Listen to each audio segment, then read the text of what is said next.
Монгол Улсын боловсролын сургууль дээр Монгол Хүчгийн улсын 20 дугаар олимпиад эхэллээ. Монгол Хүчгийн улсын олимпиадын зорилго нь ерөнхий боловсролын сургуулийн үндэсний бичгийн сургалтын чанарыг сайжруулах, багш сурагчдын Монгол бичгээ сурах идэвх оролцоо, хүсэл сонирхлыг өрнүүлэх, улмаар Монгол хүчиг соёлоо хүндэтгдэг нийгмийн орчин бүртгэхэд дэмжлэг болох юм а. Энэ удаагийн олимпиадыг ганцаарчсан болон багийн ангилалд хичээнгүй бичиг, хурдан уншлага, зохион бичлэг гэсэн 3 төрлөөр зохион байгуулж байна. Олимпиадын сүүлийн шатны ганцаарчсан төрлийн багш нарын ангилалд 31 багш өрсөлдөж байгаа юм.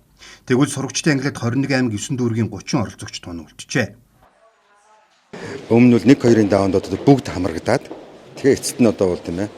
Энд одоо шигшмэл одоо тэгээ аймаг дүүргийн аваргад хоорондоо уралдаад олимпиадын эцсийн нун гардаг юм аа. Тэгэхээр энэ жилийн олимпиадын онцлог болохоор бол бид анги нийтийн олимпиадыг нэмсэн. Анги нийтийн олимпиад гэдэг нь ямар байх вэ гэхээр бол одоо 6-аас 12 дугаар ангид бол Монгол бичгийн хичээл үздэг.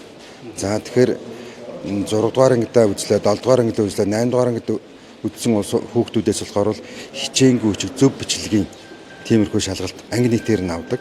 За тэгэхээр болохоор Монголын одоо бүр аймаг сум дүүрэг одоо бүгдийнх нь одоо 8 дугаар ангийн хүүхдүүд хоорондоо уралдаж байна гэсэн үг. За 10 дугаар ангийн олимпиад гэж ус болдог. Тэр нь болохоор одоо хурдан түргэн уншдаг, уншснаа ойлгож яах нүгдгийг шалгуулдаг. Тэгээд бол одоо энэ хоёр төрөл 8-10 дугаар ангийн төрөл болохоор анги нийтийн төрөл юм байна. За тэгэхээр энэ ерөөсөө Монгол сум суурин тэнд ямар сургууль байна вэ? Тэр бүх сургуулийн одоо 8-10 дугаар ангийн хүүхдүүд хоорондоо уралддаг гэсэн үг. За энэ бол монголчуудын оюуны соёлыг бол тээж яваад маш чухал одоо үйл явдлын нэг л дээ. Яагаад гэж энэ хөгтөө зэрэг хүндрэлтэн хил гэдэг бол хүндрэлтнийг адгуулсан амьтнаас ялгадаг одоо юм хүчрхэг зэвсэг. Гэтэл бичиг үсэг гэдэг бол нэг соёл иргэншлийг нөгөө соёл иргэншлээс ялгадаг юм гайхамшигтай ийм одоо оюуны соёлын гайхамшигт үтэн шүү дээ. Тэгээ монголчууд бол өнөө эртнээс бичиг үсгийн маш эртний соёлтой ардсан. Олон бичиг үсэг хэрэгэлсэн боловч өнөөдөр одоо монголчуудын түүх хэл соёлыг одоо тээж явах хоёр их том бичиг байдیں۔ Нэг нь бол энэ үндэсний бичиг буюу бидний одоо хуучин уламжлалаар одоо хэлснээр монгол бичиг. Нөгөөх нь бол цөөхөн жил хэрэглэгдсэн ч гэсэн монголчуудын оюуны соёлын маш их баялаг өвсөн тээж яваа гэрэл монгол бичиг.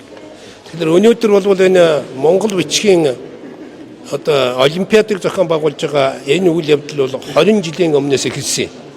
20 жилийн өмнөөс энэ одоо олимпиад монгол бичгийн олимпиадыг бие дааж одоо зохион байгуулж байгаа явдал бол монголчуудын одоо соёл сэтгэлгээг тээж явдаг маш чухал бичиг шүү дээ. Энэ 1000 гаруй жилийн түүхтэй.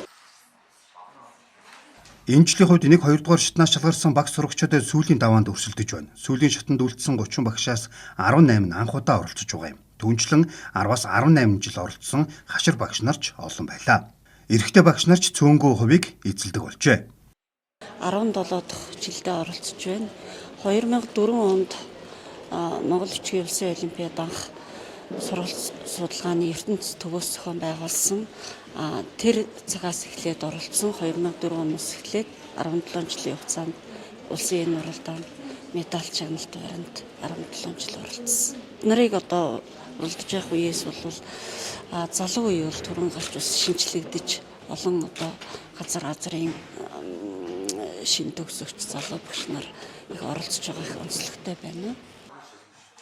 Монгол Хүчгийн олимпиадыг анх 20 жилийн өмнө зохион байгуулсан түүхтэй эхлэлний үнэлэмж буурч байгаа одоо үед олимпиадаар дамжуулан Монгол Хүчгийн үнц нь соёлоо дээдлэх үзэлт хүмүүсийг уриалж байгаамаа.